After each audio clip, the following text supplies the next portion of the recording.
সংবিধান সংস্কার পরিষদের শপথ না নেওয়ার মাধ্যমে জুলাই গণ অভ্যুত্থানকে অপমান করা হয়েছে। তবে সরকার যদি জুলাই সনদ বাস্তবায়নে উদ্যোগ না নেয় তাহলে ছাড় দেবে না বিরোধী দল জামায়াত ইসলামী, এমন মন্তব্য করেছেন বিরোধী দলীয় নেতা ও জামায়াতে আমির ডাক্তার শফিকুর রহমান।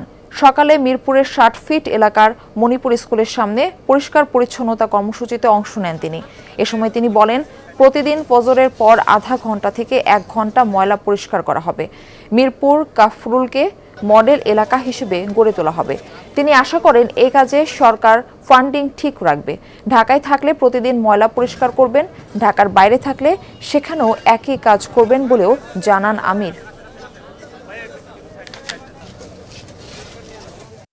সংস্কার পরিষদের সদস্য হিসাবে শপথ না নেওয়া জুলাইকে অপমান করার সামিল আমরা মনে করি। জুলাইয়ের আকাঙ্ক্ষার ভিত্তিতে যে সমস্ত সংস্কার প্রস্তাব সামনে এসেছে এই সবগুলা বাস্তবায়ন করা হবে এই সংসদের পবিত্র দায়িত্ব।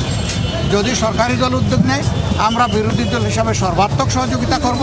সরকার যদি উদ্যোগ না দেয় তাইলে আমরা জনগণের হয়ে সেখানে কথা বলব।